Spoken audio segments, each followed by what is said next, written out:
Hello, good evening everybody, and welcome to round number 5 of the North American Grand Prix Monday Night Formula Lotus 2018 Championship, coming to you live from Spa-Francorchamps in Belgium. And I'm joined by my broadcast partner here tonight, Brad Maris. Brad, welcome. Yeah, always good to be around, Al. I think, going into our 5th round of this championship here tonight, this could well be the most unpredictable race of the season, and quite a list of unpredictable races we've had already. I tell you, a lot more speed around this place than we've seen at some of these other circuits, a lot more available use of the turbo, possibility of much greater speed, and I just get the sense there's a lot of guys wait out there. Parsons carrying just a stupid amount of weight, most we've seen this season. I just got the feeling we're in for a good shakeup tonight, Al. Now we have just switched it over to the qualifying session, and we got a bevy of traffic exiting the pit lane here. Looks like Moses was the first one to make it out, but the PMR guys running, getting their prime pit position for leading the championship, so they're right at the end of the pit lane, so they're the first one out of the pit. So behind them we got Andrew Adamson, last week's winner, who is shown to be very, very quick here. He was throwing down some pretty serious lap time. I think it served best 151.7 leading up to this qualifying session. So let's see if he can carry that over into tonight's, for real, into tonight's qualifying session. The guy was lights out last week at Monaco, and looking really racy here tonight with the 20 kilograms of ballast. Looking sharp as right, boy, with the exception of Matt Taylor, who was the only one who could possibly give him a little bit of grief in that Monaco race. It was Adamson pulling through for that much well-deserved win out there last week, so congrats on him. But you're absolutely right, looking pretty sharp. Another guy, some familiar faces. Chris Moses looking quite sharp. Teammate Matt Taylor looking pretty good out there as well. So all the big boys have come to play. Gonna jump on board now with Adamson as he makes his way into La Source. Yeah, boy, you see some of that traffic he's going to be having to deal with on this first hot qualifying lap coming up here to Rouge. Not going to be a problem for these guys. They'll pretty much just blast on through here full throttle. The question is, how much is that throttle going to be aided by that turbo boost? Well, here on this lap, it's going to be in qualified, it's going to be pretty high, that's for sure. Coming into the cones now, can get away with quite a bit of late braking, and boy, actually handles that pretty well. I tell you, the front end does seem to be turning pretty well for him, despite that 20 kilograms of success ballast on that Lotus, so no problems with him there. Coming around this right-hander, takes a bit of a late apex entry, which you want to do, and then an early turn into the no-name corner here down to Poolhone. Everything's looking very tidy for him out. And a hot blast. I'm not sure. I don't have the essentials up, so I don't know what gears they're running. I have to think that they're running 5 gears around this place, probably 4th here through Poolhone, coming up to Sonia's. Maybe 2nd or 3rd. Aaron Parsons starting to loom pretty large in front of that Adamson front wing. And boy, Parsons has got to be on a hot lap himself. We have a spinner off there in the distance now. There through Stabilo. Very tricky braking to get Stabilo right, but one thing you want to hit right is the apex coming off, because you're going to be on that throttle for a long time, blasting all the way down through here, coming up to Blanchimont. Not going to be a problem for these guys. You full throttle through Blanchimont for them. And there Parsons holding pretty good speed out there with those 55 kilograms, and into the final chicane here, into the bus stop. Very late braking for Adamson in the first gear. And hooked up pretty well on exit. Should be a good lap, Al. Yeah, very nice lap for Adamson, 152.4. So immediately to provisional pole. Parsons in second with a 54.1. Tell you what, very impressed with Adamson going at the end of the Kemmel Straight, man. He was able to brake very late and carry a lot of speed into that corner. But he's got the car, like you said, turning quite well. Yeah, that's the thing I noticed. Go ahead, Brad. That's what I noticed. He did have the car, the front hooked up very nicely. Lots of front grip. So Moses now to second with a 53.3. I believe Matt Taylor dipped down into the 52s in practice. So these guys should be, I think the qualifying time should be pretty close here. John Watson on the qualifying tire, currently in 4th. Not sure how well these tires will be holding up here tonight in qualifying. I think most of the guys are going to be running on the softs. Looks like Watson's on a outlap, allowing, I think that's Curtis by Chandler, if I can find him. Curtis was actually Ryan Robbins. Sorry, Robbins. But speaking of Curtis, Curtis was looking quite racy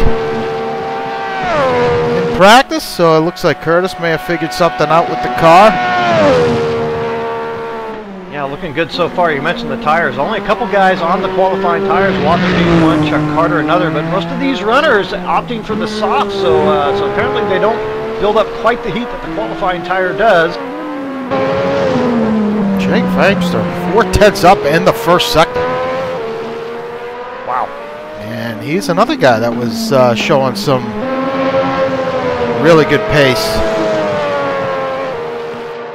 Well, you can strip off quite a bit of aerodynamics on these cars, and that will give you an advantage down Kimmel Straight, but I tell you what, you will be giving up some time here in the second sector, so you have to try to balance the advantage that you get with that straight line speed versus the aero. It will make a difference.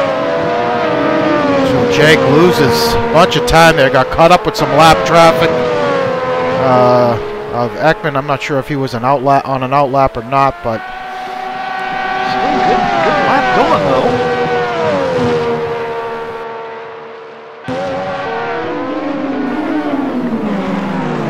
Ooh, got caught up there, heading into the bus stop.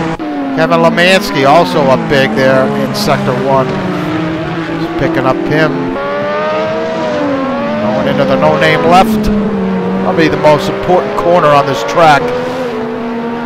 Certainly. Yeah, certainly one of them. Stavilo being another almost as important.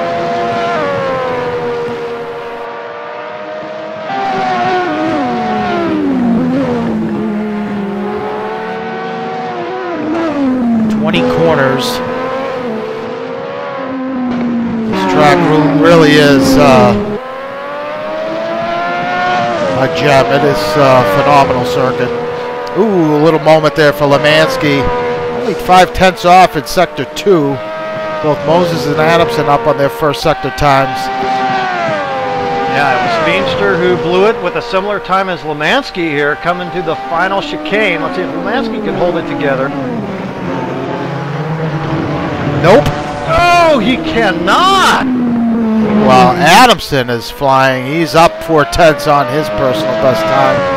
Taylor jumps into second. I gotta tell you.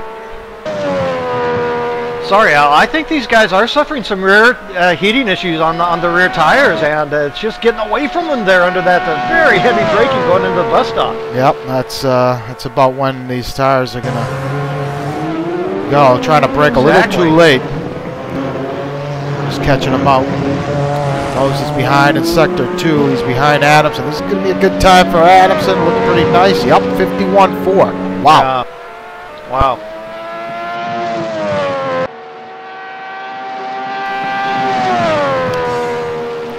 So we saw this last week, Brad, at Monaco, where Adamson was really, really quick, clearly, in qualifying. But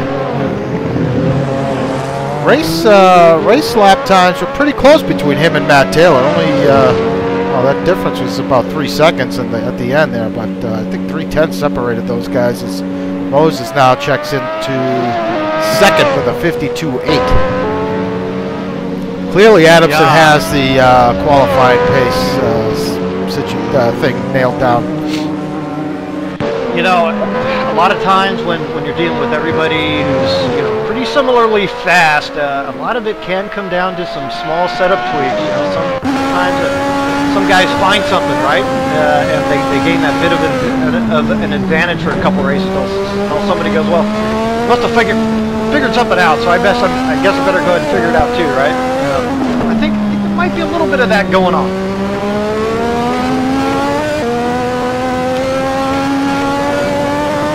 Over Jolicoeur. Second off after the second split. Makes his way past Lemansky without any trouble. Ian turning a pretty good time there in that practice session, but also looking a little shaky, it has to be said, following him around on track there once or twice. Like a pretty decent lap, looked like a pretty good third sector, and yeah, 52.6, so not too shabby there for Jolicoeur. Now Jake up again in sector 1.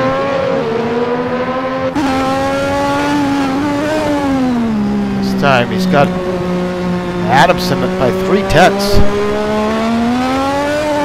Yeah, well, I find that very interesting. You know, both guys are utilizing the turbo as much as they possibly can. They're coming down that long straight, so I have to assume that Feimster is running less downforce. I'm wondering how that's going to affect his time here in the second sector versus that very stout Adamson time. I guess we'll see coming up shortly. Tiago Canola even through the first sector. Ooh, yeah, Jake loses a bunch of time in sector 2. Meanwhile, Kirkbride jumps up to second with a 52.4.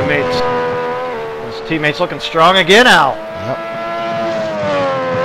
It's time for Feimster. Could put him in the top 5. Canola's looking racy. Oh, he just pulled it into the pits. Lemansky's looking good. Ooh, another mistake there at the bus stop for Jake. It will pull him up substantially, but not the lap he was looking for. So up to 8th goes Jake, but looks like he's got some more in him there as Lemansky pulls it into the pits. Boy, despite all this power, these guys still running nearly 2 minutes worth of lap time, right? So this qualifying session, it hasn't lengthened. It's still 25 minutes, so you're just not going to get as many laps here as you are at a Monaco or Jerez or some of these other tracks would be great. And boy, those laps are going to click off quickly here.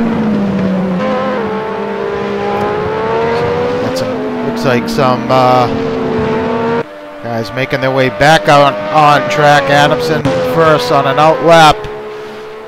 His teammate Kirkbride running in second. Jolicoeur in third, about to start a heater. Moses in 4th. Taylor running in the 5th spot currently. Tiago Canola jumps up to 6th. Parsons in 7th. Talked about Feimster there in 8th. Greg Myers in the 9th position. Make that 10th as Peter Burton now jumps up to 9th. Kevin Miller currently in 11th, just 1/10 off in the first sector. That setup Adamson's got going on, that car of his, he's just so able to get around the corner so well. Yeah, I agree. It almost looks like he's stripped off some of the rear downforce. He's added some front wing really to just get that nose to you just force it through the corner, you know. Good looking lap here going from Miller. This could put him up into the top 5. 1 second off, a little over a second off in the second sector.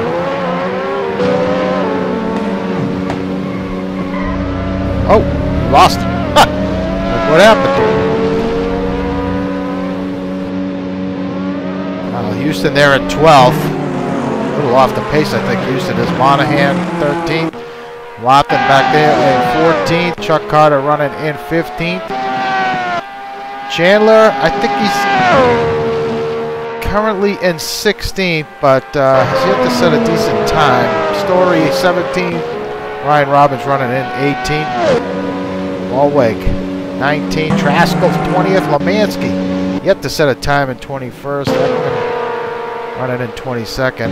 Rolf 23rd, and Mascarelli back there, and he's actually serving a no-call penalty. But Adamson up again. Veeps are now up 5/10, Brad, in the first sector. Wow. Well, it was 1.6 he lost. Well, I guess it would be even 2 seconds, right? Lost in the second sector last time. Now, let's see if you can improve on that this time. Moses was up in sector 1. Oh, he just threw it away. It looks like he boarded his lap. If this is an aerodynamic reduction theory here for Beamster, then he will gain also some time there in the third sector too. Adamson unable to improve on his time. So Beamster losing much less time through the second sector that time. Oh! He's got it running very loose. Yeah. Big time.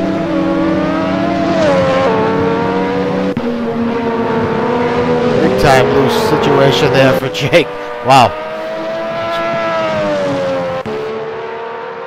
Yeah, Kirkbride still there in second, not carrying any ballast. Jolicoeur also without weight. Moses. People asking about the ballast here. He's Moses carrying 30 kilograms of success ballast. Taylor, his teammate, also with 30. We're talking about Parsons. Parsons carrying a truckload of weight. 55. Yeah, and the name looks very familiar there in the chat. It looks strikingly familiar to somebody who actually made our broadcast app. And of course, the broadcast app details does have that information on it. Below the driver's names, you can see the tire that they're on, their best lap, and the amount of weight ballast they are carrying. So, all good information in there. Let's see, Canola improves his time, but not his position on the grid. So a little over 8 minutes to go in this session.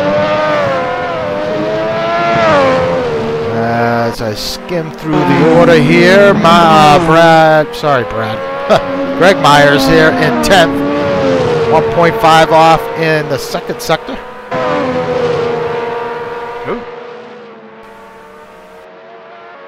A little moment there with either Moses or Taylor. Sure, and now time really is running out here. 8 minutes left to go. These guys can expect to get only a couple more time laps in, so they've got basically 2 more shots at this thing to get their best lap. If you guys would like a better lap, Beamster for one. So Greg improves, jumps up to 9th. Kirkbride even in the first sector.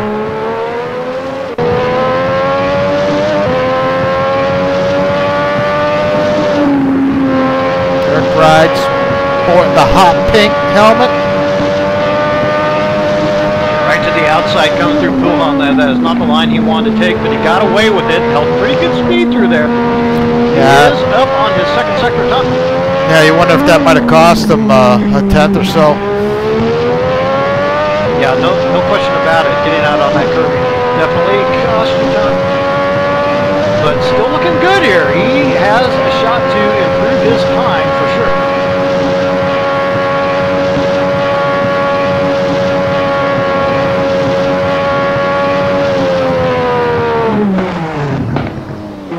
Oh, backside him. Interesting.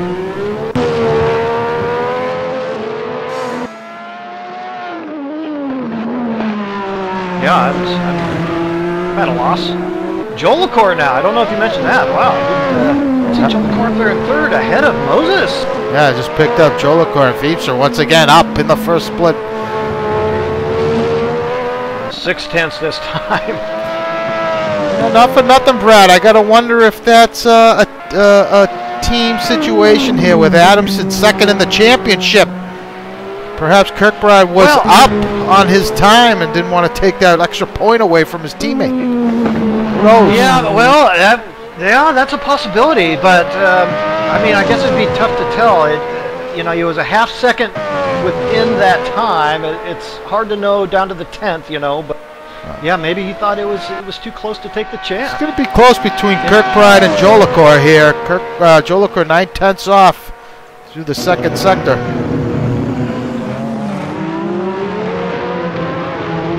It's only Jolicoeur's second race this season. Bit of a struggle there for Jolicoeur. Doesn't look like he improves. Meanwhile, Feepso, let's see if he get this final corner right here.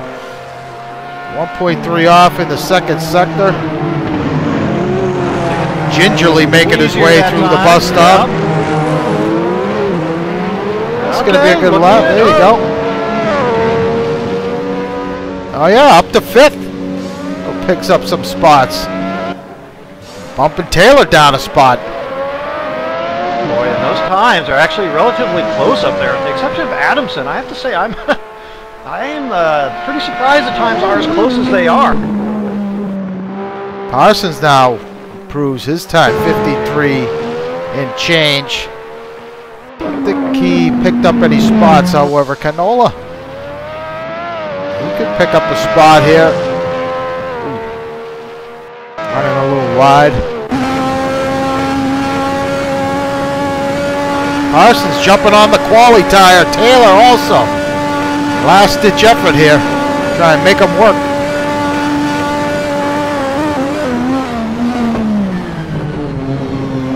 Canola very calm and controlled going into the bus stop. See if he improves. Yep. Yeah. Up to 6th. So Taylor now down to 7th.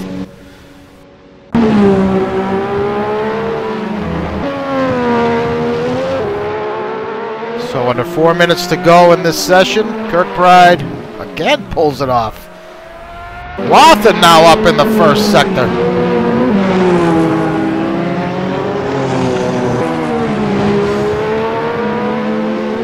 Wow, that's pretty mature team thinking. They have arranged that, I tell you that. That's pretty smart. That's something me and a former teammate would possibly have done. And that's just saying, not to toot my own horn, but that's a rare thing.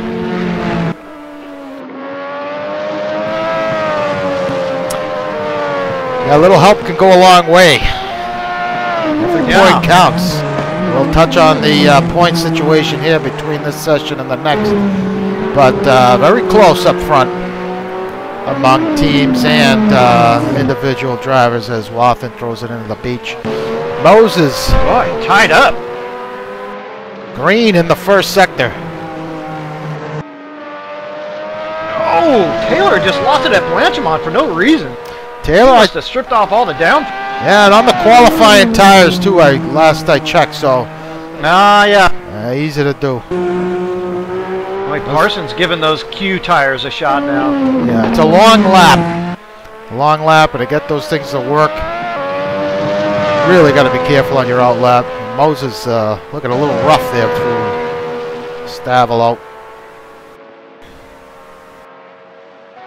Boy, throwing caution to the wind. This is it if you're Chris Moses, most likely. He won't be able to get around for another lap here after this one is completed, unless he goes for 2-time laps in a row.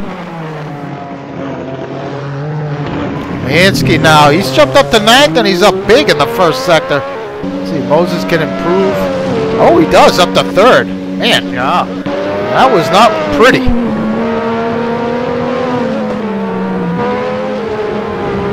Jolicoeur. He's on a flyer. Moses is done for the night. He's parked it.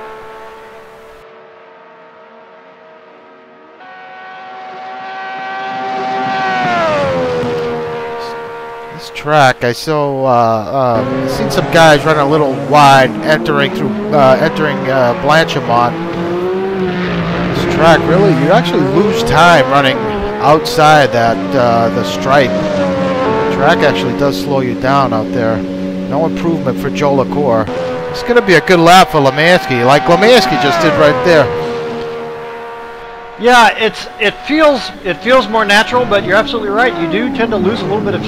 Oh, locks him up into the bus stop. Oh, this could have been potential. Oh, and he still could have improved. Yeah, he certainly could have. That would have been good enough for maybe second. Only 6/10 off. Jolicoeur still on a flyer here. Two laps on the softs. Down to 10th. Kirkbride down to 10th. Yeah, the last gasp coming. Jolicoeur already. Very solid lap there in fourth.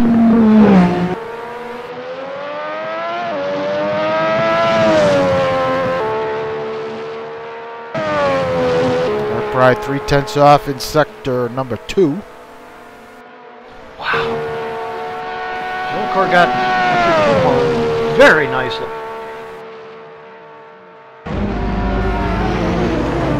Kirkbride here. Ooh, he's got... Ooh, not good. Had a car turned around in the bus stop. Oh, Jolicoeur backs out of it. Wathen, however, still on a flyer. Looking to improve on his 16th start position. Yeah, also one of those that looks like maybe opting for a little less downforce.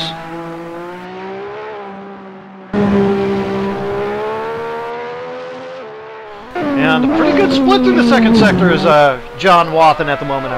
Yeah, not too bad. Top 10 anyway, if you can keep it together here.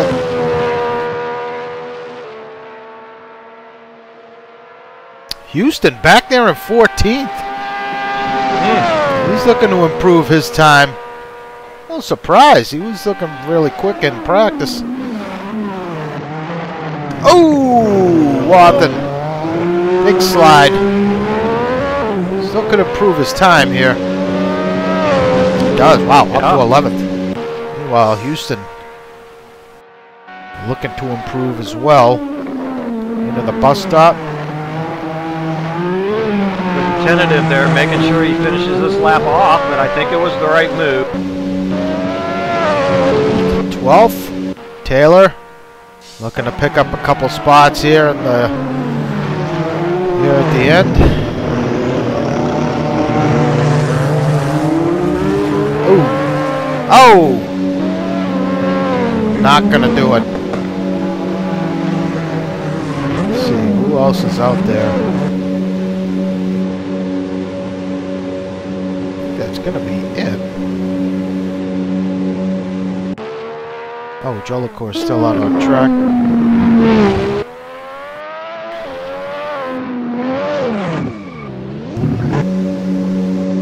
Oh, that's it. Oh, there you have it. Adamson now with the second straight pole position. 151.4. Very impressive lap.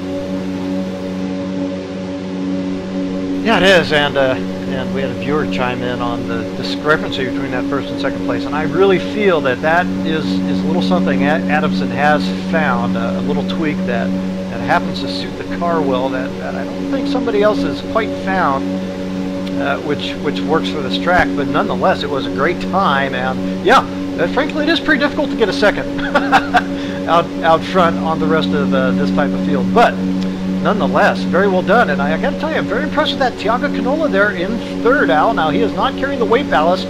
Some of those other competitors are around him, but nonetheless, very good time for Tiago Canola. Wow. And I didn't even notice that. Didn't even notice that. He slipped that in late in the session. Didn't even see it happen. So, yeah, great lap from Tiago. What was that, a 52.4. Nearly clipped Kirkbride for second. So, nicely done, Tiago. But, yeah, going off of what you just said, I mean, looks like Adamson's got something figured out here in qualifying that the others have not. We saw it last week at Monaco, but well, the race pace was a little bit closer than what we saw in qualifying, at least between him and Taylor. So, well, we'll just see how this translates into the race here tonight. Let's run down the point standings here, Brad. Very close situation brewing here on Monday night. We have tied for first with 81 points, Aaron Parsons and Chris Moses. tied for second. Well, now with the pole, Adamson jumps up to second on his own with 74. Taylor in third with 73. Houston fourth with 53, and Kirkbride in fifth with 47. The team championship, Precision Motor Racing, Matt Taylor and Chris Moses leading right now with 154 points. T. Brock Dambam, Aaron Parsons, and John Houston with 134. In third, Rowdy Burns Racing Team, Adamson and Kirkbride with 121. KT Racing here, Canola and Kevin Lemansky there in fourth, distant fourth with 50 points, and the taxi service, Sam Rolfe and Greg Myers fifth with 47. So very close amongst the top three in terms of the team championship, and very close among four drivers in terms of the drivers championship there, Brett. Yeah, agreed. And really, John Houston, Kevin Kirkbride in fifth and sixth in that individual drivers championship. Actually, not out of it at all, because we're only in our fifth round of 12, and plenty of time to catch up. And we have seen this season anything is likely to happen with this absolute monster of a Lotus. So I don't think anybody can be counted out or counted in at this point. It's just a matter of collecting points in rounds, round after round. And we have those top six drivers, unlike Monaco last week, where they're all running in the top six, bisected now by that third place Cal Canola and Ian Jolicoeur starting in fifth. And even Jake Feimster has gotten into the act here up in sixth. So some of these other championship contenders, Matt Taylor in seventh, Aaron Parsons in eighth. They've got a little extra, few extra drivers to deal with there in front of them for their championship hopes. But so far, so good. It's shaping up to be a great team championship, and I like to see this Adamson and Kirkbride duo really still doing work, you know, looking a little shaky in the first couple rounds with a lot of speed, but not capping off the results. But now, the last couple weeks, the results have started to come. They've improved their position, so they're looking strong too. It's going to be a good finish. Well, we last ran at this version of the track back in August 2nd of 2016 in the Formula Masters. Luis Nieto taking the win there. Best lap was a 2:17.5, so clearly these cars are much quicker. Taylor took second, Jolicoeur took third.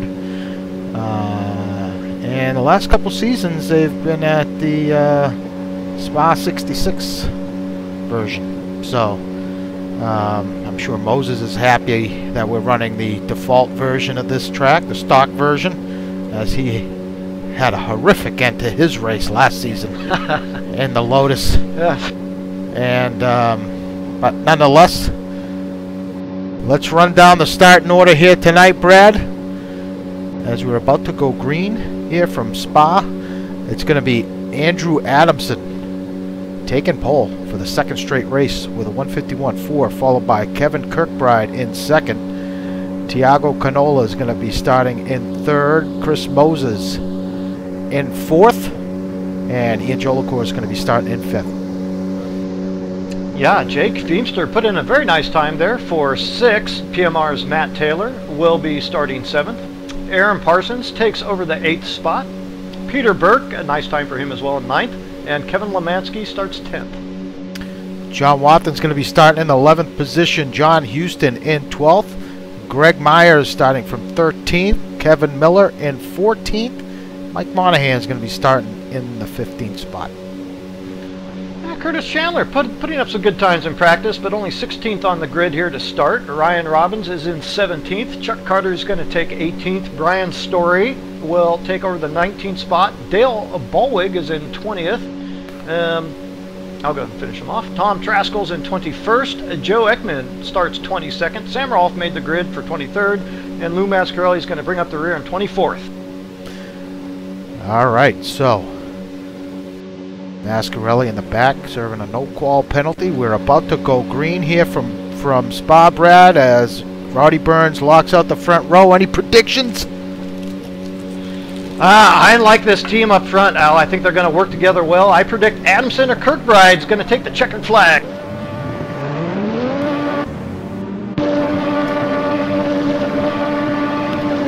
And we are away. Green flag. Great start from Canola. Oh! Bit of a moment there from Adamson.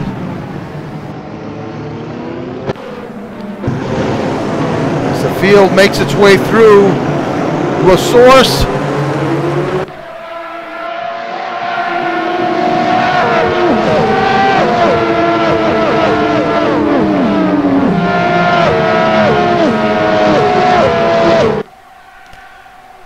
Making the run down the Kemmel Straight here as Kirkbride now looking on the inside of his teammate. Ooh, side by side in through the... Wow, Kirkbride takes the corner into first. Moses jumps up to second. And Rosberg, what's going on here? Wow, so much for team orders. Yeah. Man, Thiago Canola had a great start, but got slowed down a bit as Adamson had some trouble putting the power down. He was looking good to take the lead of the race. Sam Rolfe looks like his wheel is bent here in the back.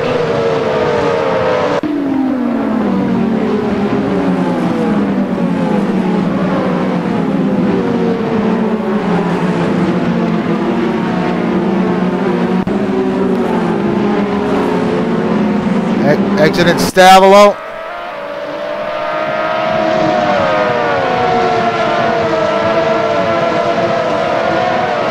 Great action here early, Brad. Boy, there sure is, and nobody has lost touch with anybody yet. Of course, still early going here, but the run into the bus stop. This is when things can get a little dicey. Ooh, Fiepsa with a moment. Get through okay, he does. Ooh, contact between Miller and Wathen at the bus stop.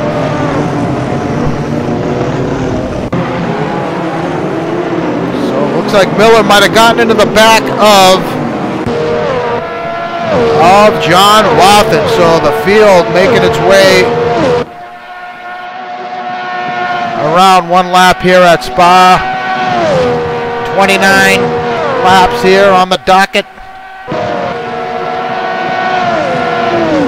Houston and Burke running side by side going up.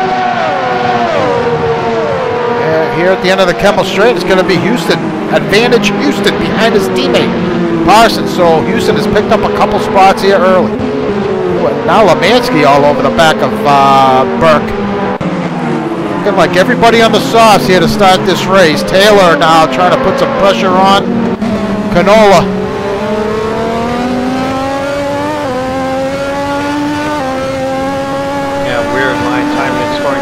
Parsons in the pits.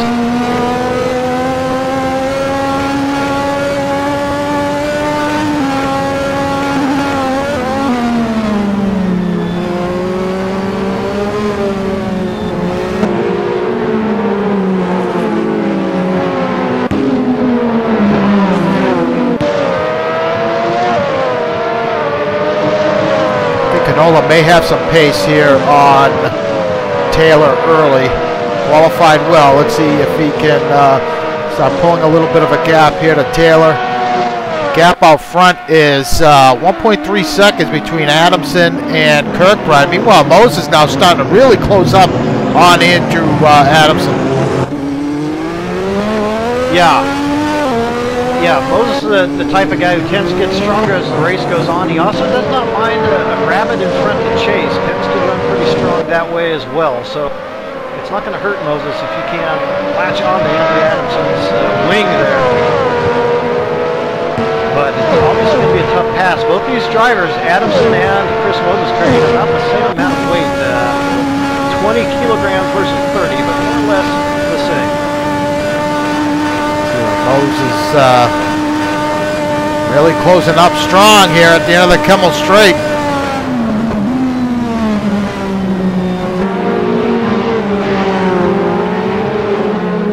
Ooh, bit of a moment there for Moses to put some wheel off. Lemansky's gotten past Burke.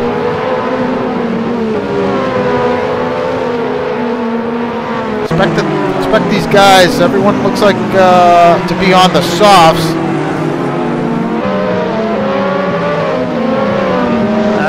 Not sure what I'm looking for there. John, broadcast app initialized, track file loaded. That's Jake. So it looks like Jake did have a moment there at the bus stop. He has dropped all the way back to 21st. That's unfortunate. See, F12 for a screenshot, right? Chuck Carter looking on the inside of Ballweg. Oh! Ballweg makes some contact with Chuck. Looks like Chuck made the pass, and Dale looks like he turned into him a little bit there. No harm, no foul, it looks like. Now Ballweg under some pressure from Ryan Robbins.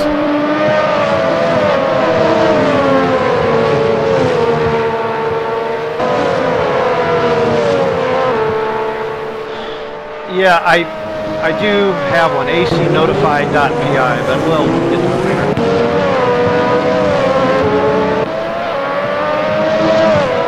Okay, that gap per second is shrinking, and Canola now is starting to put some heat on Jolicoeur, who is running in fourth. Guy's still running very close here, Brett. Yeah, indeed, and running pretty close throughout the field. I think that, of course, we will see some gaps open up, but for now, everybody's playing it pretty cautious and coy, I think. But you're absolutely right. I believe Canola probably does have pace on Ian Jolicoeur ahead at the moment. This race does go on long enough where Jolicoeur can get enough laps. The race sessions do tend to be his practice sessions sometimes. Eventually Jolicoeur will get stronger and stronger, but if Canola can put heat on him early enough, could force Ian into an early mistake. Tight battle here, a little further back for last points paying position. Carter, Ballweg, Robbins, and Ekman, and Miller. Meanwhile, a little further up, Chandler under some pressure here from Brian Story. Story looks like he's got some damage to that car. Both him and his teammate, Kevin Miller, with looks like some early incident. Miller's gotten past Ekman. So he's picked up a spot. Further back, Parsons now feeling the heat from his teammate, John Houston. As Houston throws it way wide through Blanchimont. And it looks like Parsons going to let his teammate pass. Locks him up going into the bus stop. Moses now sets fast in the lap of the race as Houston throws it into the wall. Oh. Not good for Houston. That's not what he wanted to have happen. These guys are hot and heavy in the team championship.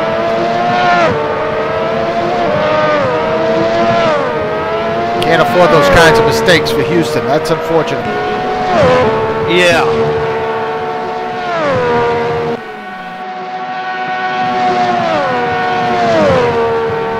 So let's see here. It's Parsons still in. Well, where is Parsons? 6th?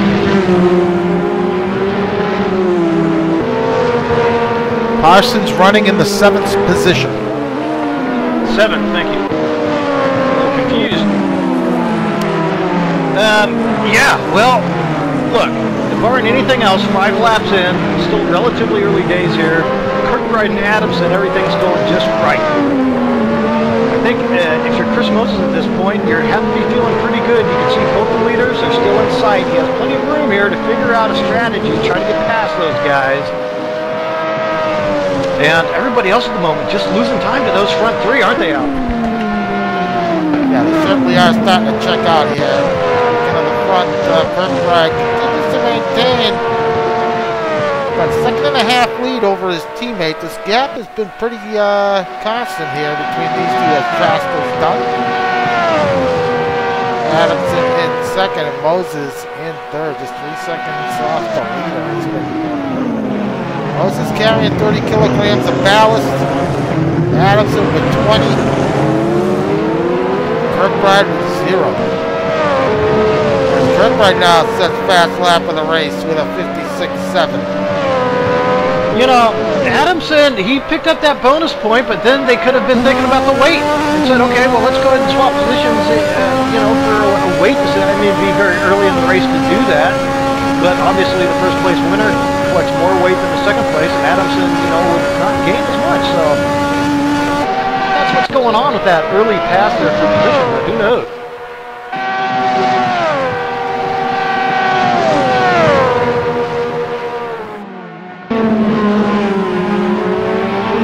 Nonetheless, at this point, it's a real clinic by the two up front. These two teammates, man, they are really doing something pretty special here to try to earn those maximum team points. The only wrench in their gears is a charging Chris Moses, and I tell you, he's actually looking more and more confident as this race progresses here. I think Chris Moses may have something for these guys yet. Taking a look further back here, Matt Taylor under some heat here from Aaron Parsons.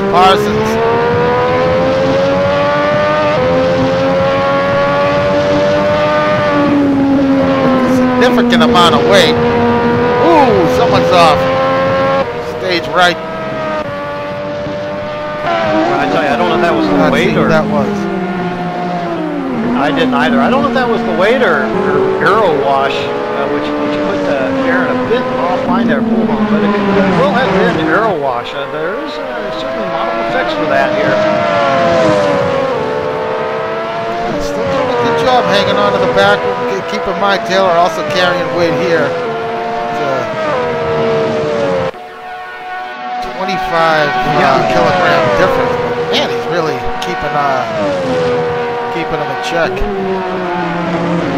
Yeah, I have to agree. It is very impressive, and he's obviously braking much cheaper than Matt. But you know, Matt's teammate actually mentioned it that he seemed a little off this week, and I think from what we're seeing, I have to agree. Matt Taylor has given up now some over 10 seconds to teammate Chris Moses there in third. So I think you have to say that Matt Taylor does look a little off. Run through Eau Rouge and see if Parsons can reel him in here. He's really nice through Eau Rouge, carrying a lot of speed. Oh yeah, he just rocketed past Parsons for fifth. Yeah, that was clearly some turbo-aided passing action there. Taylor chose not to respond, so saving that turbo for a later stage of the race. Taylor looks like he's fighting the car a little bit here. Notice he's wiggling a lot, doing a lot of input there on the wheel. The car's a little all over the place for him, especially on exit. Boy, I tell you, this team championship is so close. I just don't think it's too early to start thinking about those points and how you're going to set up each and every event here to try to maximize what you're going to claim at the end. And Taylor may be thinking about that a little bit, playing things coy here. Maybe even setting up if he drops a little bit of weight going forward may help him out. But a little conservative, I would say, at the moment if you're Matt Taylor. Lemansky, boy, looking at that time and scoring pylon, Lemansky's too far off into his bumper. No, he's not. He's having a great run. Lemansky is his teammate. Canola. Oh, what happened to Thiago? Back down to 10th. Huh. Oh, so we missed that. I'm sorry, but those two guys still running well, both in the top 10. As Parsons just set his best lap of the race. Houston and Burke. Burke now. Hey, this is the effect of damage. It seems that the aero effect here that is affecting Houston here down the straight. Burke's really starting to close up on him. That mistake he made exiting the bus stop. Some damage on that car. I think it's hurting its straight line speed there. Yeah, I have to agree, and there are not a lot of options coming up at Rouge in these cars. You pretty much have to be in sixth, and you're only going to get so much out of the turbo if you don't bump it up, right? So you're kind of stuck, and that's where we saw Feimster really pick up that time. That's just the effect of lower wings. We saw that in fall. canola here is this is the fight for 8th between Houston, Burke, and the person we're on board with now. And it is pretty heated. Oh, Peter Burke has, big problem. There you go. Lucky to save that. That could have been right into the wall there, but a little too much of a snap of the wheel going into Pujo. Yeah, the words that were just about to come out of my mouth right before that snap situation was, it might look like there's a second worth of gap on the screen, but it's really not. It's basically nothing. Whoa. Some side-by-side action here between Burke and Greg Myers. Greg now tucking in behind. Burke having a look on the inside, going into the bus stop. Burke's going to hang on to that spot. I tell you, these are tense situations. These are tense situations in a car. Look, these guys are not running Clios around this place. This is tough stuff to do when you're right on the edge like that. And boy, both drivers responding very well to this close action.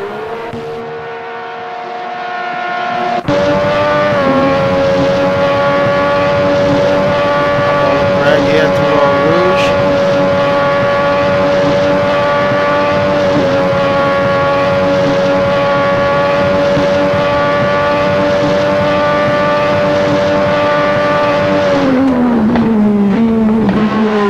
Greg, one of the few drivers out there that uses the H pattern shifter.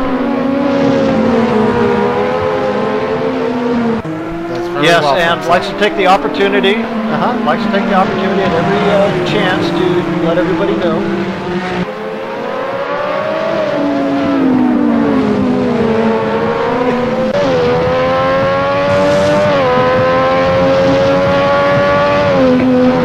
Meanwhile, it is Moses from the back of Burke's car. Go ahead, Brett.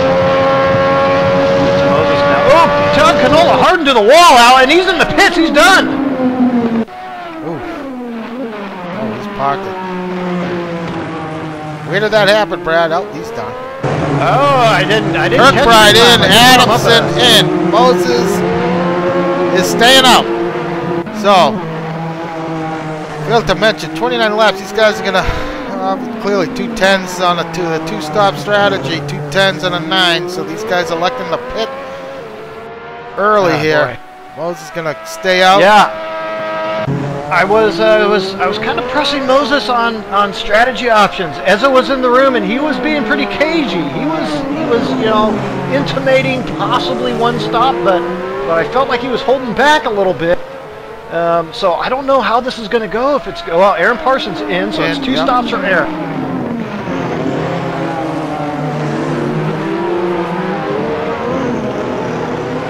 Kirkbride is away. Adamson away. So they're going to rejoin in 8th and 9th. Parsons and Houston still in the pits. Well, if you make it one stop, you only have another, 4.5 laps to run if you're Chris Moses, basically. And maybe not even that if you come in on the early side of the lap count. So I got to think if you're not coming in at 10, you're not going to until halfway.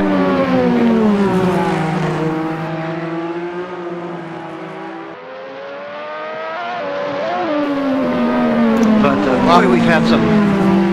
Sorry, go ahead. No, I was just going to say, I mean, in Moses' case, I did a lot of laps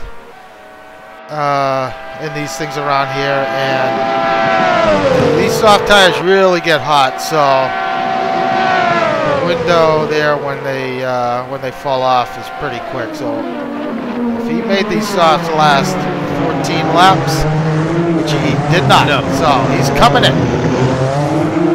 So, well, you might have been too nice to say it, but I will. Moses is not easy on his tire.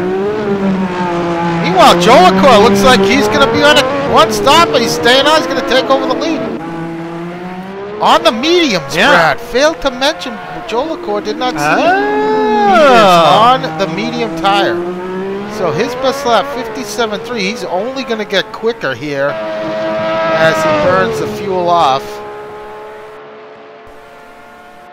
Well, let's see. We got to look at that gap now. So 37 seconds as they run. We'll check when he comes in to the leaders because it could be very important now if you're Ian Jolicoeur. Now, best lap 57.3. That is not nearly as good as Adamson, of course, there, but it's not that far off either. Burke has stayed out as well. Burke on the softs. But Jolicoeur, he can run this stint pretty deep and then you know, jump on the softs there for the end. You know, well, that's a good point too. That's a good point too. So that is also a good strategy option. Take it deep and then take the softs. Interesting, yeah. So let's see how this plays out here. This could be advantage Jolicoeur, but right now he really has to lay down some really quick laps. Well, like I was saying, it's we're deep enough into the race now. Even 11 laps is enough for Jolicoeur to figure out how to keep the thing on track. And from here, he will likely only get faster and faster. So we all know his practice schedule, very limited. But boy, if he gets enough laps in, I mean, he's good to go. So Burke is also staying out. He is on the softs, though. That's the difference between him and Jolicoeur. The gap between them two is 23 seconds now. As Tiago checks in, tough break there, buddy. It's hard win failure, not good. Kirkbride now up to third. Oh, Moses has come out. Man, I'm sorry we missed that, but he has beaten Adamson out of the pit. So Moses comes out ahead, splits the Rowdy Burns team, and comes out between Kirkbride and Adamson. Adamson's got to be shaking his head. Scratching his head as to what the heck just happened there. Failures on my timeline story now showing Moses in the pits and Parsons in his right spot.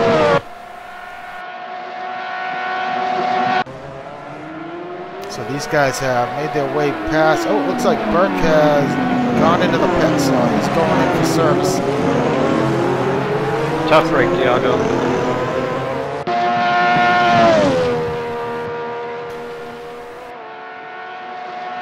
So take a look at the lap times. Jolicoeur, best lap 57.3.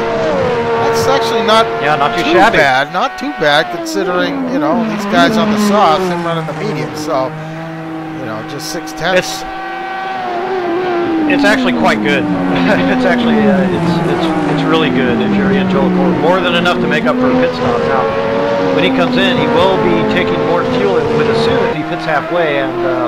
Boy, fuel makes all the difference in these cars, just night and day. So he will be running slower laps. Decides to come in, it's halfway. It's either going to be on 14 or 15. We'll keep an eye on it. But man, I think advantage Jolicoeur at the moment. Yeah, and I have to say, I don't think that this is something anybody else really saw coming. Sometimes fresh eyes can see with that good perspective. And these guys might have been locked in here the last couple of weeks on these softs and this one or two stop strategy. But Ian Jolicoeur may have pulled a fast one on him here tonight. The difference between this version of Spa and the older version is it's actually relatively short pit lane. So this may help these guys on the two-stopper a bit. I like the old days where you have to go in and go around the source through the pits, make your way down the hill to get service. Yeah, absolutely right. I think at this point, Kirkbride and Adamson will be able to cycle through. Moses as well, but of course they will have another stop to make. Battle for the last points pay position between Robbins and Ballweg. Pretty close between these two. Boy, and both these guys Ballweg looking for wide. Yeah, both these guys looking to score some points. Dale Ballweg yet to score points since joining on this season.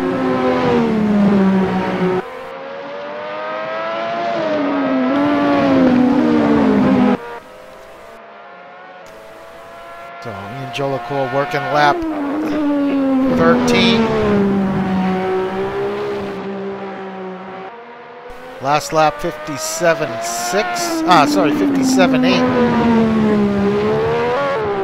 Yeah, this race is really it's going to take some more character when we do finally see when Jolicoeur elects to pit. So we're kind of in a holding pattern here until we see where he is going to come out. Yeah.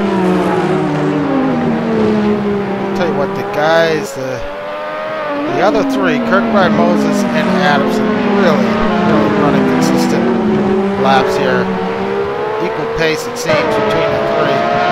Moses coming up on some lap traffic.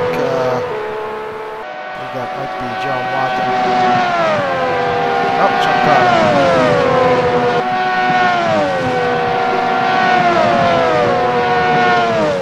Yeah, still, if you're Moses, you have to feel like you're in pretty good shape here.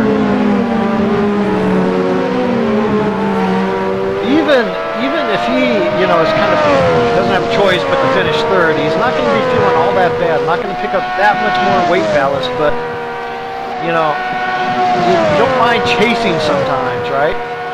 So for Moses, he can kind of afford to push or kind of lay back at his leisure, depending on the situation. So, Kevin Lemansky has picked up a spot here. He's gotten ahead of Matt Taylor. So, Lemansky now up to 7th and starting to chase down Parsons there in 6th. I wonder if, take a look at Taylor's time, 2:35. Out lap, 2:34 for Lemansky. Parsons, 2:32. I gotta wonder if Taylor had,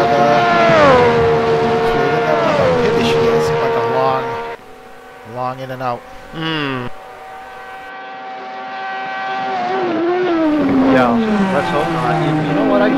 Thiago Canola going out, actually, of course, teamed up with Kevin Lemansky. Boy, those guys would have been on for some serious points tonight. So, a double unfortunate retirement there for Thiago. So, Houston, after his off early, has pitted, covered well here. And now trying to chase down Matt Taylor for 8th. So that's important. That's a position he needs to be in front of here in terms of the team championship. Can't let PMR get too far away as they're running 3rd and 8th compared to T-Rock 6th and 9th at the moment. Boy, and that Houston mistake, well, that was like 12 laps ago, but it seems like a lifetime ago. So that one mistake, and it's taken this long really to get back. Oh, Lemansky puts it into the wall. Ouch. Right in front of Houston. And that is going to cause some serious damage on the Lemansky machine. It's got the tail end of that. But I'll tell you what. Oh, Jolicoeur in the pits. So pitting from lap 15. He's away. He's only 18 seconds, Brad. He's going to take over the lead of the race here at the end, barring any incidents. He's going to be good to go. It's going to be close. Ian Jolicoeur is going to be a little slow here relative to those guys in front. With the extra fuel on board that machine, and of course the medium tires will take a little while to get up to speed. This is going to be close, but as of right now, you're absolutely right, Al. I think he's still in there. And these guys are going to be forced to put the hammer down to try to catch up to him in the closing stints. Boy, how would you like to be Kirkbride trying to chase down Ian Jolicoeur the last 2 or 3 laps of this race? Big slide for Jolicoeur. Oh, right now, Ian, it's all on Ian here to make really super clean, consistent laps till his tires come up. I mean, every 10th right now is super critical if you're Ian Jolicoeur. Meanwhile, up front, the gap between Moses and Kirkbride is a little over 2.5 seconds. Adamson seems like he slipped off a little bit. He's down 4 seconds behind the leader.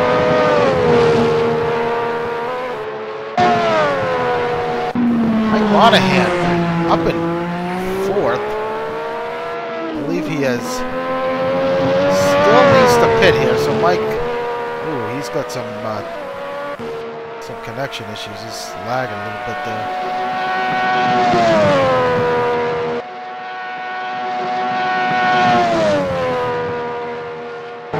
Yeah, Mike Monahan taking this one very deep on the softs all the way, so that's the first we've seen of that. But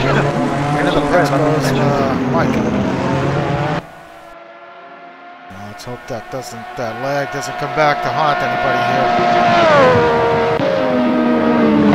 So Ballweg here for 16th.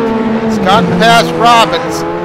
Always got some pace. He's made a few mistakes, but he's chasing down a damaged Kevin Miller.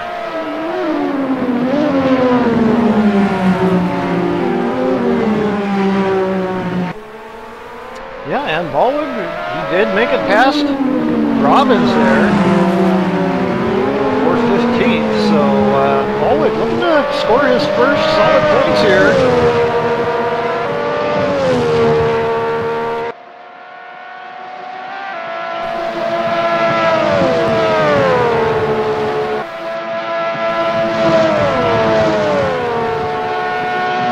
Teamster in the pits.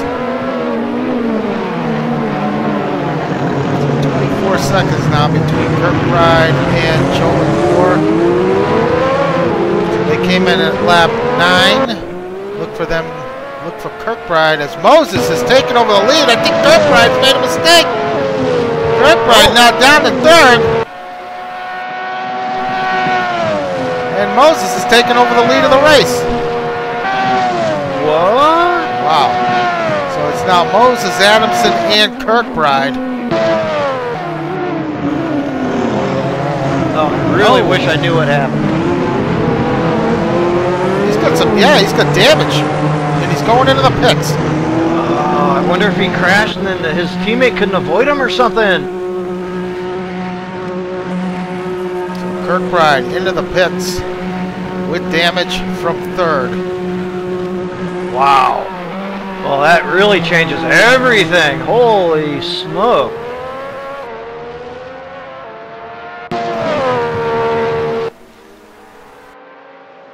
So Moses would have an advantage over Jolicoeur, as he's only going to have to take enough fuel for 9 laps here on his second stop. So it's going to be a shorter stop for Moses. Adamson, however, is going to have to take enough fuel to go 10. So Jolicoeur could essentially split Moses and Adamson here after these guys come in and make their final stop in a couple of 3 laps. I neglected to take a look at that gap Jolicoeur had when he came into the pits. I missed it, but it was, you know, around 27, 20-something. Yeah, something like that. But it's still relatively close, and these guys likely have pace if they do come out behind him. But boy, that was a gift if you're Jolicoeur, because that gifted him an extra 3 or 4 seconds from that lead. So it'll help, no doubt, and these guys are due to act here, as you say, in another 2 or 3 laps. Parsons now has moved up to 4th. We believe that Parsons with 55 kilograms of ballast running in 4th. And if he finishes there, he's going to carry 55. What's he carrying? 50 something? Yeah, 55 now, so he'll be carrying that into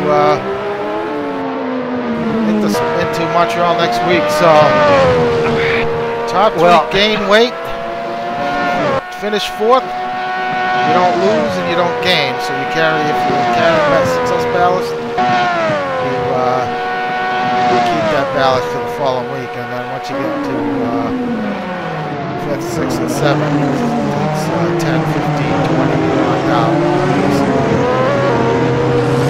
Well, I would give you even odds right now that Aaron Parsons could even gain weight. I mean, it takes only 1 mistake now in front from one of those 3 guys, and he's on the podium.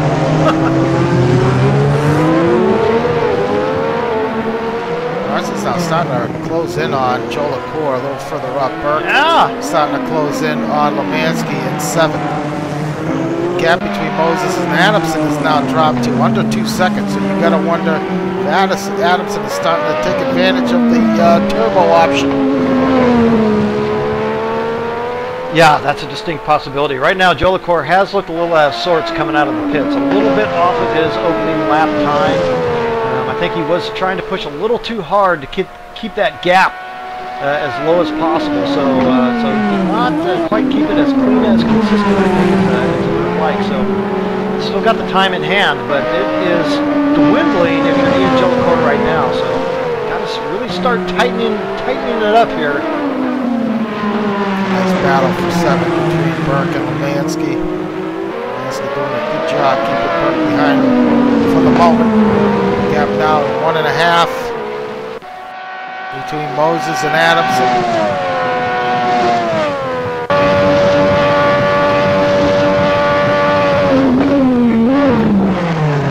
Adamson just set the fast lap of the race a couple I believe a lap ago, 56.751. This lap for Moses, 56.9.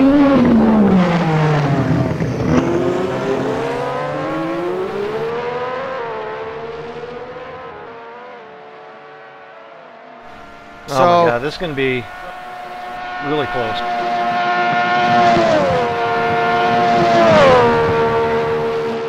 So yeah, going back to qualifying, I mean that pace from Adamson in qualifying is a little demoralizing for the rest of the field, but race situation's different story here. These guys are pretty close.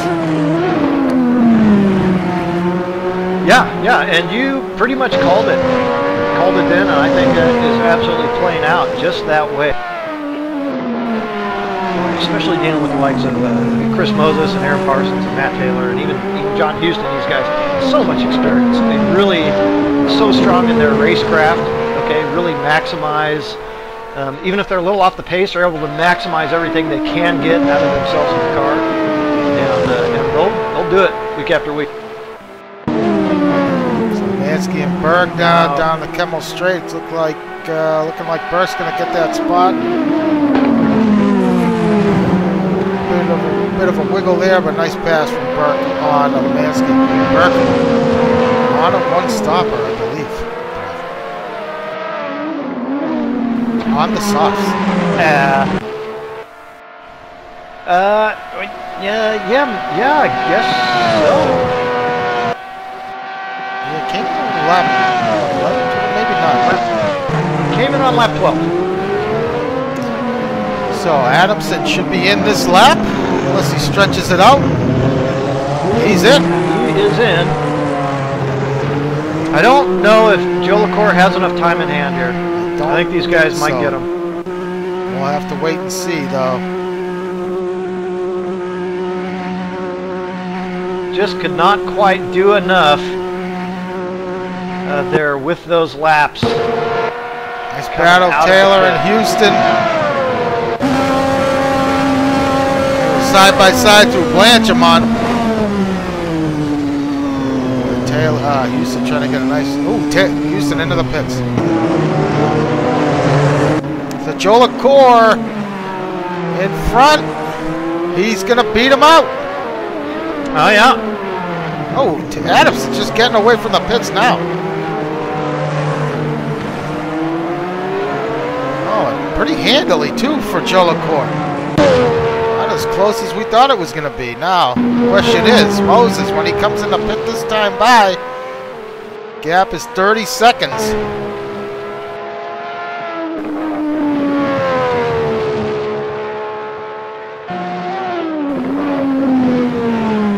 Yeah, these guys are going to have some pace on Jolicoeur, though, as mentioned. But it's a reasonable gap out. So, Kirkbride 7th. Lemansky and Burke. I believe Burke will have to pit. Lemansky's going to have to pit.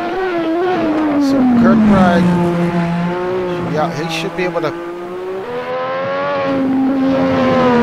he should end up behind his teammate Adamson here after this pit cycle. Just turning his best lap of the race, last lap. I think he knows the score here. Moses in. Pushing hard on this in lap. Keep in mind, Moses taking less fuel than the rest of the field here, or than, I should say, Adamson and, well, Adamson at least, only needs enough for 9 laps. So it's going to give him a little bit of an advantage here as Jolicoeur now entering the bus stop, so, yeah, I think he might take it here. Yeah. Yeah, I'm surprised. It didn't seem like he had that much time in hand, or we switched our math somehow based on the first stop. But nonetheless, Jolicoeur, good to go to the end. Moses is away. Jolicoeur, your new leader. Adamson, oh, Moses picks up a lot of time on Adamson. I think that's less time in the pits there for fuel. So that's 9 seconds there between those two. But the story right now, Jolicoeur, Moses has some lap traffic ahead of him. It's Ryan Robbins.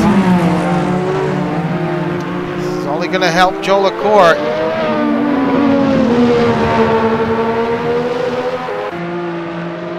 Moses gets past without issue, but loses some time there. He was not going to be very delicate in trying to get that pass made, that's for sure. So, after just his second race this season here, Ian Jolicoeur, after a dismal showing at Monaco, I think he finished 6 laps down and was, let's face it, he was out to lunch there, but he has got it going here tonight. Out-strategizing the rest of the field here with one stop option here at Spa, and currently 6.3 seconds up on Chris Moses in second. I was watching Lemansky here behind Adamson. Nearly threw it off there to Fania's on the heating. Laps should begin to improve. You see Moses there in the distance, exiting the bus stop. So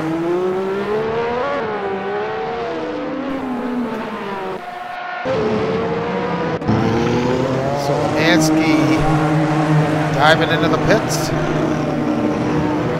Should move Kirkbride up to 4th.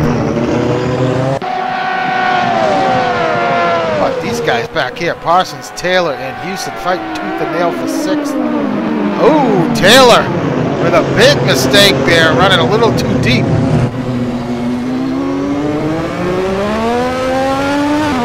That's actually a pretty good exit. Keep eye on that gap out front.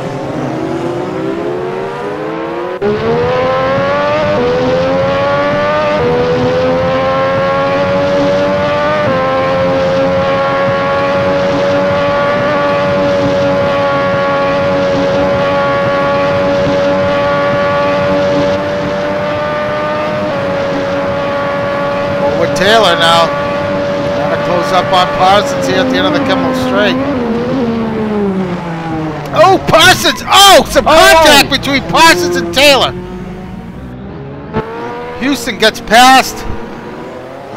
Parsons looks like he lost the rear for a moment.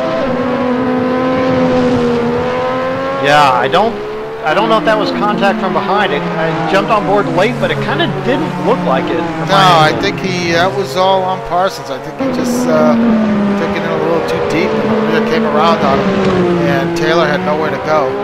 So positions flip here for Deep Rock. Damn, Bam, it's Houston now 5th. Taylor still remains in 6th. Man, Parsons, a little bit of damage there on that rear. Don't know if it's going to, how seriously it's going to affect him, but it's sure won't help.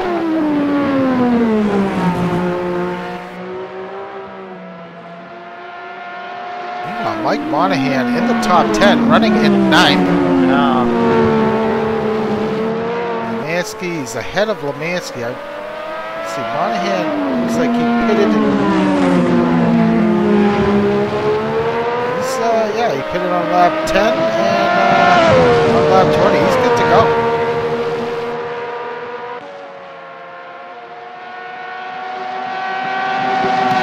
Trying to chase him down. Meanwhile, once again, Greg Myers and Peter Burke.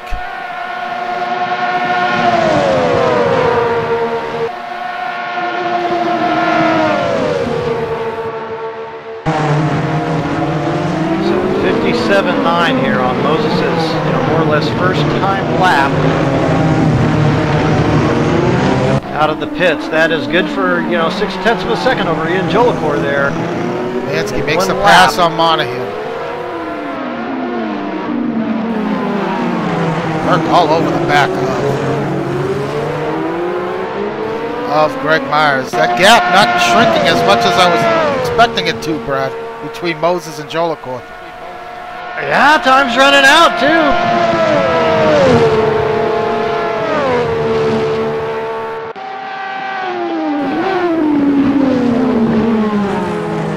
I mean, he needs over a second a lap. Only 0.6 that last lap. I'll be honest with you, this would be a pretty shocking result for Jolicoeur if he were to win this race. Yeah. Yeah, and I think it's going to give these guys, something else to think about. Well, it seems like some of these longer tracks, like Spa, it almost, Kirkbride out. Oh. Not sure what happened to Kirkbride, but he's done. That's a shame.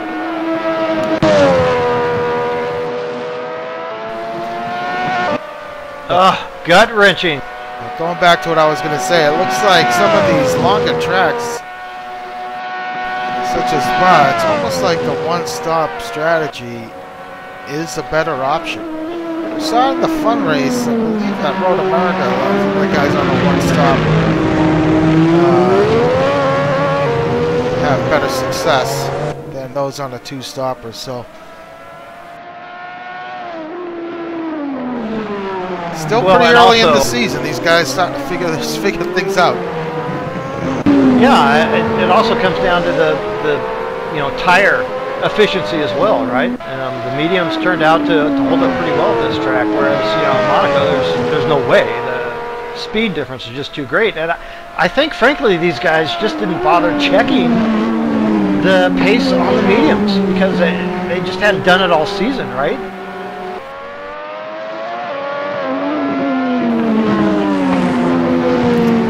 Be interesting to see if after the race, if Jolicoeur actually changed tires or not. If he stuck on, he just gassed it and went, stuck on the same tires with Moses. Unable to close up on Jolicoeur. Last couple laps, 57.9s from Moses, Jolicoeur, 58.2. Picking up a couple tenths, but not much.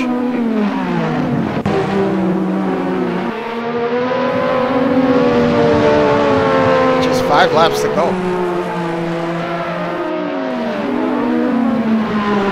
Yeah, time's running short, and you have to say at this point he's not going to get them. Jolicoeur's, again, the fuel burning off these cars makes such a. You just go lap faster, lap after lap. As the fuel burns off like a lot, 2 or 3 tenths a lap faster, and Jolicoeur's, unless he makes a mistake, I think it's his race to lose.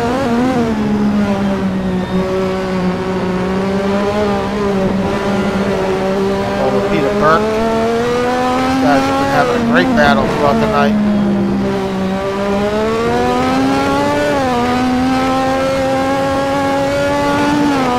Boy, and if you're Peter Burke, you got to be thinking just without the maybe one mistake in there, so I could be possibly fighting for top 5, right?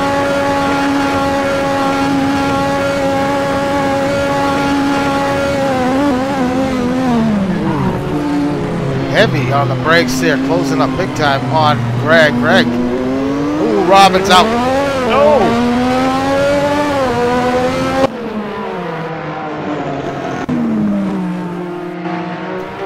Okay, now gap now down to 5 seconds as Jolicoeur trying to make his way past Kevin Miller. Lap car. Yeah, well, we certainly cannot rule out a mistake by Jolicoeur, that gap being 5 seconds or whatever. It's 5 seconds on paper, but it's really one mistake, just depending on the severity, right? So the gap, if it's within really 10 seconds, is almost meaningless. If you're looking for a mistake, you know, then you have a much wider gap.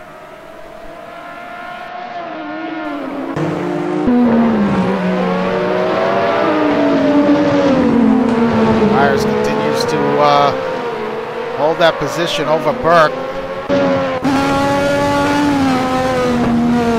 Yeah, still good racing going on back here in the pack. Majority of the field still on the lead lap. We've seen some big separation in these cars, not surprising, but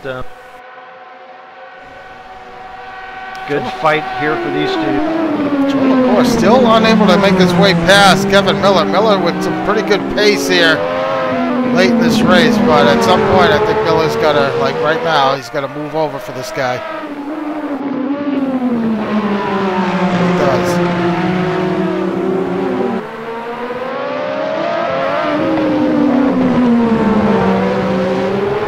Yeah, I honestly don't think that was a case of Miller not paying attention or holding him up. Ian just simply wasn't that terribly close. Maybe close enough, you know, to where it bothered Ian, but Feemster with a moment. Monahan. He's running well. He's now back at 16th. Not sure what happened to him. Wow, Houston and Taylor getting close here. For a second separating these two as these laps wind down.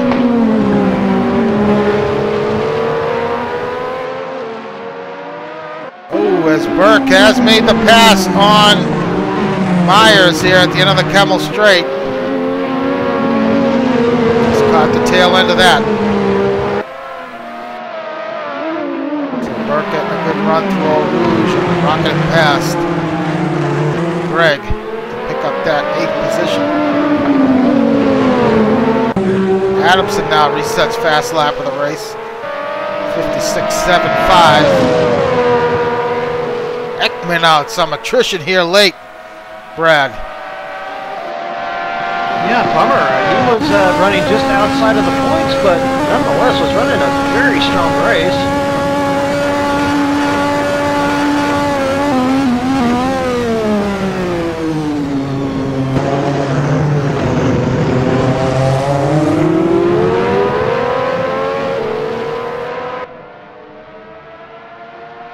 Houston sets his personal best lap. Look at the lap times between these two guys. Houston last time by 57.8.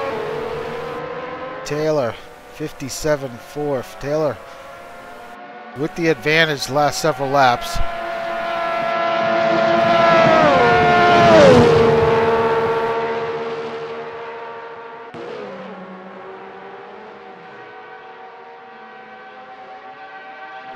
Boy, and considering how shaky Taylor kind of looked there early on, I mean, there's 2 more cars out there on track. It kind of looked like, geez, Oh, Taylor could slip. Greg Myers has gotten back around Peter Burke. So, Wow. missed that one. Not sure what happened there, but Burke is not on the turbo either. At all, so I don't know if he's really nervous about popping that motor at this point. so Ian Jolicoeur continues to lead. About to start lap 28. He's got a nearly 5-second lead over second place Chris Moses. Just 2 laps remaining. Peter Burke's trying to get back to work. Got to get back to work here to get back around Greg Myers.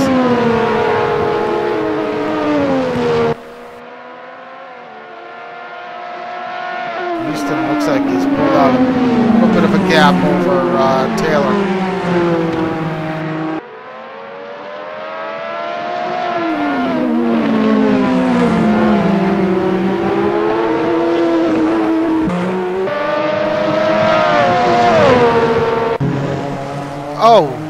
Houston. Looks like he had an issue at the bus stop, and Taylor gets past. Oh, wow. Not. Nice. That's how it goes. Tough break for Houston. Doing his best to keep Taylor behind him. Team championship implications. Oh, Burke looks like he might have had a moment too.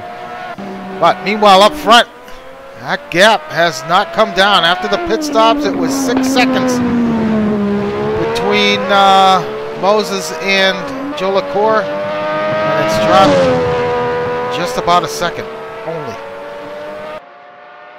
Yeah, right now it's Adamson there in that third position, putting in the well, he's fastest on track at the moment, but too little, too late from Adamson to recover from whatever mistake he had there. Yeah, he's actually picked up quite a bit of time on Moses here late. Yeah, still 2 seconds off. Gotta wonder how much that has any effect on the gap between Moses and Jolicoeur. Moses seeing Adamson closing up on him. Yeah, I don't think so. I think Moses is doing what he can. 56 flat now for Adamson, best lap. Yeah, good. Yeah, he's definitely on the turbo now. Again, not going to make a difference most likely. But so I Jolicoeur. think that Moses weight is. Go ahead. Yeah, I think the Moses weight here has really reared its head, and he just wasn't able to really push for that extra speed he needed.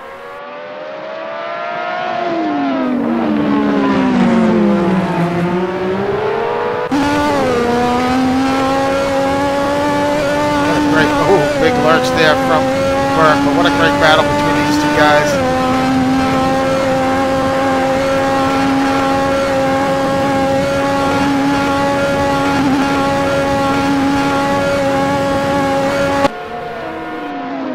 Gap now 2 seconds. Ooh, Burke having a look on the inside at the bus stop. Nothing there though. Parsons now feeling the heat from Lemansky in 6th. Meanwhile, Jolicoeur. Oh!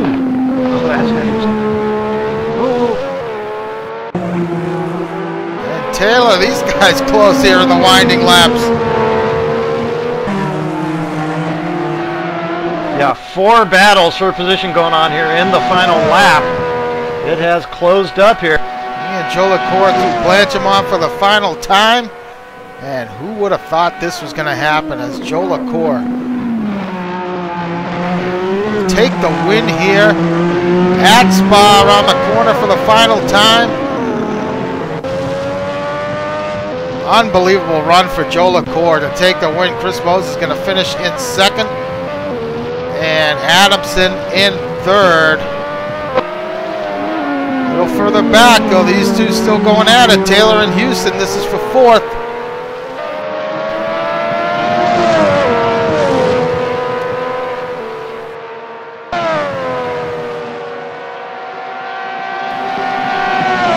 Gotta tell you, Brad, people are gonna start thinking about all one stopping. Yeah. Once again, that's throws a whole wrench into the whole 2-stop. As we've seen everybody running 2-stop, it's gonna change things, I think. As Taylor looks like he's gonna hang on to that spot. He's gonna finish in 4th. Oh, Lemansky looks like he's gotten around. He did. He got around Parsons for 6th. Wow. Lemansky defending. It's going to be close here at the line, but it's going to be Lemansky to take 6th, Parsons 7th. Greg Myers is going to hold off Peter Burke here. Going to finish in 8th. So, Lofton and Monahan. Lofton's going to finish in the top 10. Wow. I'd like to see that. So, Lofton 10th, Monahan 11th. Jake Feemster. He'll be the last car on the lead lap here.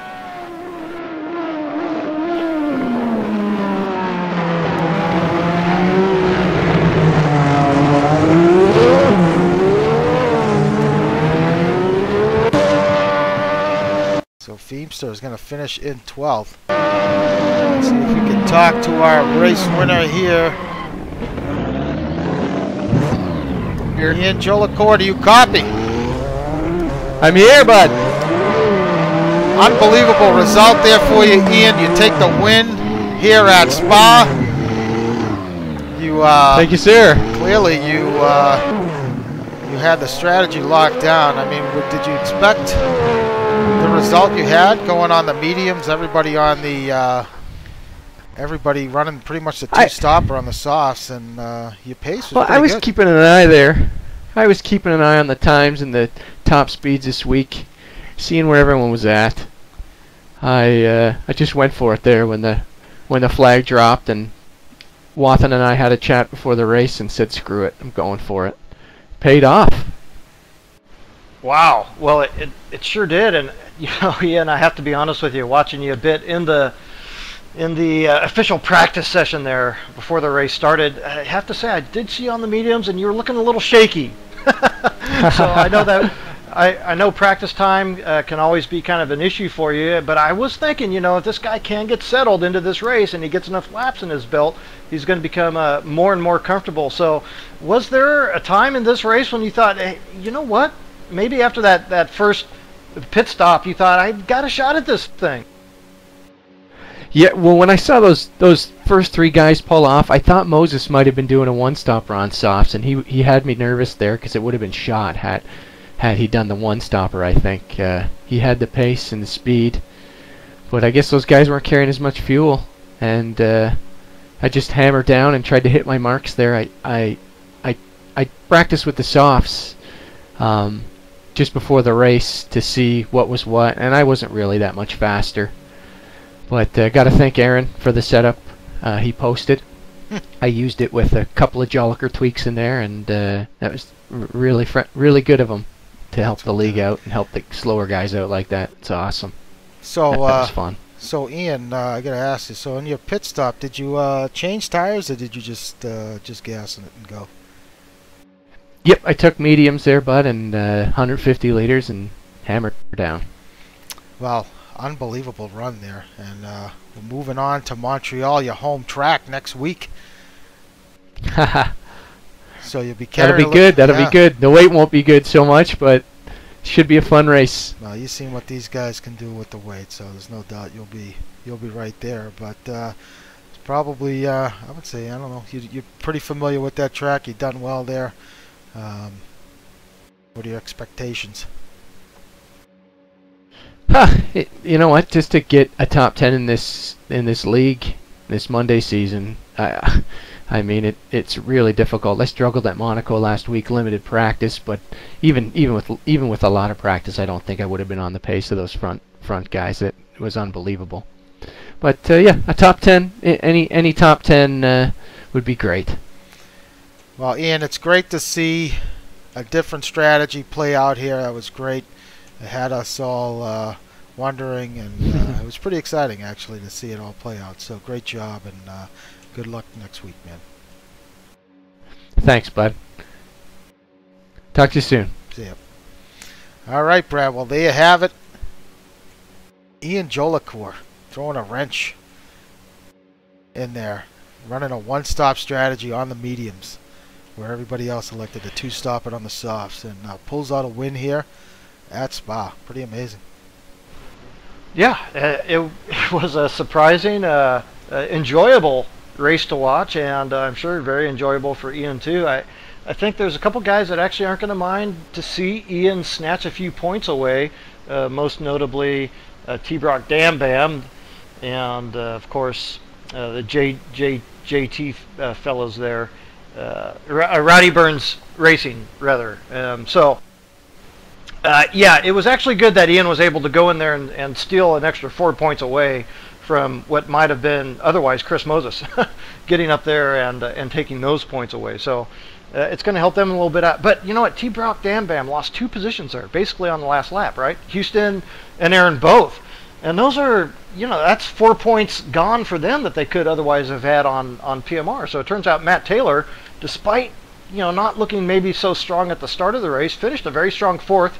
Not going to lose any weight, not going to gain any, but picking up some very solid points there for PMR, of course, with Chris Moses there in second as well. So, yeah, an interesting night. And I tell you what, boy, you mentioned Montreal coming up. That is going to be one hell of a track to see these cars run around, and we could see some interesting things happen around that place. Woo!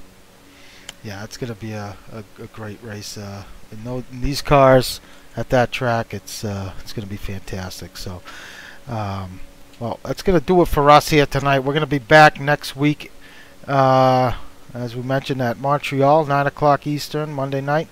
Until then, we will be at Spa again this Thursday for Super Pole for the GT race. Thursday night, 9 p.m. Eastern. Join Jack Ivey and Jake Feemster for the broadcast of that. Until then, thanks everybody who tuned in, and we'll see you all next week. Have a great night. Goodbye.